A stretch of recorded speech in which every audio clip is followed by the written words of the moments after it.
to our big market guest. Gautam Trivedi is now with us. Gautam, thanks so much for taking out time for us.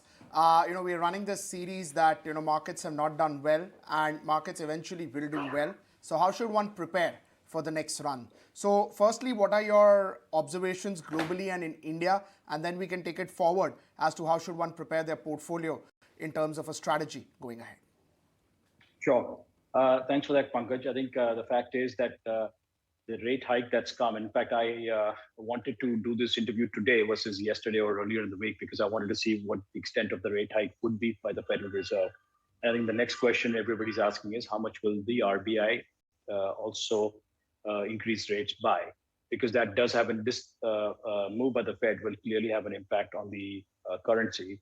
And I think the INR is already down over 7% this year to date. And I think we can't afford for the INR to keep depreciating because it does end up importing inflation. So I think going forward, I don't feel that the FI selling, which we saw over the past 9 months, which had been extremely aggressive, $40 billion and more, will be as aggressive unless the US goes into a very serious recession.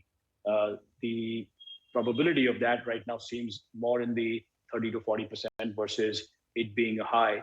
And also the talk of a shallow recession, which would be actually a very positive event for India if that were to happen.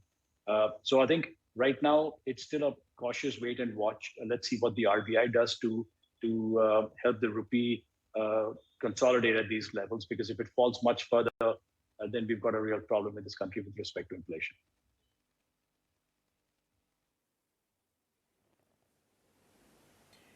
Good morning. Yes, you started to see that, FI sell-off velocity certainly come down. In fact, in the month of July, on certain days, we saw them being net buyers as well. Big relief and, of course, a word of appreciation for India's shock absorbers, the DIIs. But having said that, Gautam, then going forward, this good relief that's coming in, the good news that's coming in, what are you expecting to be the biggest pack for relief? Banking? Financials, because they're the ones that really saw the brunt of that FI sell-off. Yes, I think you're absolutely right. IT and the banks took the most hit because they were the most liquid, large caps and so forth. And we haven't seen that much of selling coming in the other sectors. But having said that, I think given the quantum of the fall that's happened in both these sectors, we're very bullish on financials. We're starting to actually find value in IT as well. So would very much stick to these two sectors. And if you look at IT in particular, the valuations have corrected anywhere from 20 to as much as 30%. So if you've now got a TCS or Infi now trading at roughly about 23.5 to 24 times FY24 PE, I think it's a good enough correction that's already happened. The commentary from these companies, especially on the results season so far, has been that the top line will not be impacted. So if that's indeed the case going forward, and I assume that they have a pretty good handle on what the customers are going to be up to between now and the next 12 months. So I think that's an area which we should be actually adding to the IT sector. As far as the banking sector is concerned, I think a lot of the bad news is now over and behind us. We've had literally 5 years of NPL cleanups. Banks have emerged stronger. I mean, not just the Bajaj Finance number, which was fantastic, but if you look at all of the 4 major private sector banks, they've surprised on the upside. So I think the good news is even a Canara Bank, for that matter, did pretty well. So the good news is the banking sector is certainly looking a lot better than what it was, say, 5 years ago. Having said that, the one area of concern in the banking sector is that bulk of the demand for credit is still coming from retail. That has to change, and at some point, I hope we see private sector capex coming back into the economy, and as a result, growth in industrial credit should follow. Let's see if the banks can end the year by outperforming. We've all, of course, been waiting for that, and you started to see big action even in the mid-tier banks. You talked to Canara Bank, also, the likes of Bandhan Bank. RBL has also been trying to play catch-up. Now, Gautam, I remember about, I think it was in September, when you were last here, Nikunj made this hypothetical basket and said, if you've got HUL, Nestle, and Britannia, and then you've got the Nykaa, Zomato, Policy Bazaars, Which Yeah. one will make more money? And you said the new age companies. Are you sticking to that with what has happened I, since then? I was hoping you would have forgotten that, Nayantara, but looks like you have a pretty good memory, better than mine. But having said that, I think what has indeed happened, and I think that's really the disconnect between the VC and private equity world and the public market world, where the tolerance for losses, is just not there.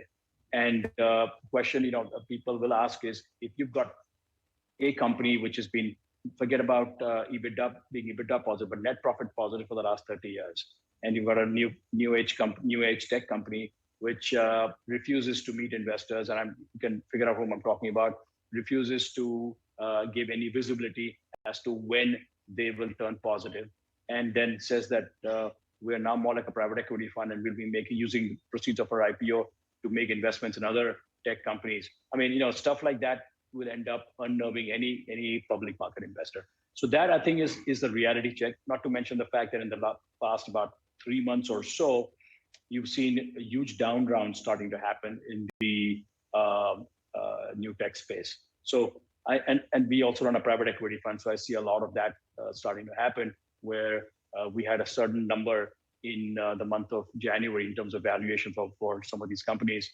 And now these down rounds have started, which are anywhere from 30 to 50% lower than what they were back in January. Gautam, hi, morning. I was just going through Morning. your ET article talking about reading Yeah. the American graffiti and what it really means for FPI flows. But, I Sure. just want to take a leaf out of that, Gautam, because this morning we Yeah. just flagged off that for the first time ever, even McDonald's globally has increased the prices of their cheeseburger by straight up 20%. I mean, inflation is a reality. This is not just US, but here in India as well. I'm just wondering, at a time like this, what is your anticipation of what the RBI is going to do next? Because people are already working with an assumption of another 35 bips of a hike. Yes, I think, as I said earlier in the interview, I don't think the RBI has a choice. Unfortunately, they'll have to. I mean, they've spent whatever it is, $50 to $60 billion trying to defend the rupee. It's not working, and it's we're 80 and below. So my view is that the RBI will have to hike rates, whether it's 35 or 45. I think that's a question which is more academic, but it has to do whatever it can to save the rupee from falling much further. And anybody out there who thinks that a weaker rupee is positive for exports, I think is completely wrong, because there are multiple other factors which help exports, not just the depreciation of your currency. So as a result, I still think that the RBI will have to take a tough call, maybe this week or early next week. They have a meeting, I believe, on the 6th of August, but they may have to preempt that and take a quick call. Otherwise, inflation will come to haunt us pretty soon. Let's not forget one other thing. There has been a relief in commodity prices globally. Let's understand the very cause of that. And the cause is the fear of a recession in the West, i.e. the United States and Western Europe. So that is really what's caused it. And if the recession does not happen, or is not as steep, or maybe ends up being a shallow recession, some of those commodity prices could actually indeed come back. So let's be practical about where this commodity cycle is today. Right. So, Gautam, aside of the spaces that you talked about, which is largely financials, how do you inflation-proof your portfolio? What sectors do you need to have a larger exposure to as opposed to lesser in the others to try and mitigate the inflation impact? Yeah, so I think you've got companies in India that have basically businesses that are mostly overseas. So I think some of that could be interesting, like IT. I think IT's had a great correction, and I think now's a good time to actually start looking at them. The hiring also for the IT sector for FY23 seems to be very much on track based on the commentary that I've heard so far from the IT companies. So I think that's one. I would have said pharma, but the fact is that whole sector has been dead for the past about 24 to 36 months. So that's unfortunately not won't help. And I think the banking sector, I'm still remain very bullish on that space. So I think I would stick to IT and banking for the time being. So IT and banking, two different sectors. They usually, have a correlation, a negative correlation. So if IT does well, banks don't do well in terms of floor or otherwise. So can you take us through both of them? Why IT, considering the way stocks are reacting on the downside after numbers, and why banking names? It's been a consensus buy call for the last 1.5, 2 years. Yeah, I think banking, to start with, is clearly, I think, number one, in the last 5 years, we've seen a huge correction in the NPL cycle. So that clearly has cleaned up the banking system for the most part. Of course, there might be a couple of more Nirav Modis lurking in the shadows, which we haven't heard about, and they may come back to haunt us. But leaving that aside for a minute, the balance sheets have been significantly cleaned up. So I think and retail credit growth significantly is still significant. So that hasn't changed. I was last week on a call with one of India's largest loan originators, and what they said is that target in FY22 they did loan originations of about 38,000 crores. The target for FY23 is 60,000 crores. So it's a significant jump, more than 50% jump from the previous year. So I asked them the question with respect to rising interest rates and how is that impacting their business.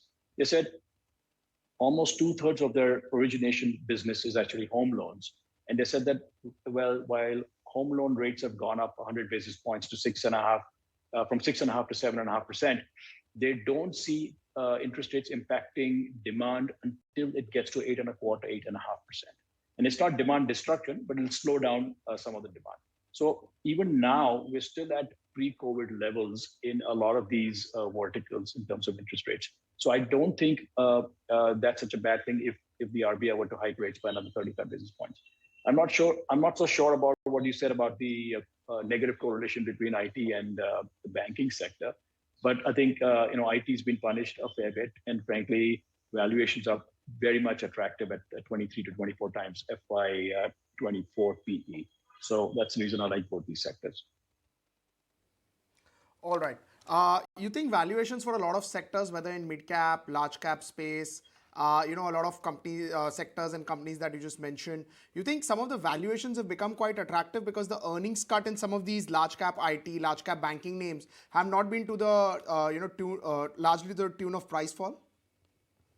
Yeah, I think they have become attractive. I mean, where would you see a convergence, or would you even thought there would be a convergence in valuations between an ICICI bank and an HDFC bank? So that's been great. I think Axis Bank is very well valued. By the way, we own all of these three banks, so please, from a disclosure standpoint. But I think that's something to keep in mind. From a IT sector perspective, I think a lot of these stocks are now pretty much in the ballpark of where they were, about 4 years ago in terms of valuation. Some of the valuations had gotten stretched to about 28 times, 29 times 1 year forward, but you've seen a correction in them. So I think IT and the banking sector, the one thing that was common, as we discussed earlier in this conversation, was that both of them had gotten hammered because of FI selling. And I think now's a good time to look at them.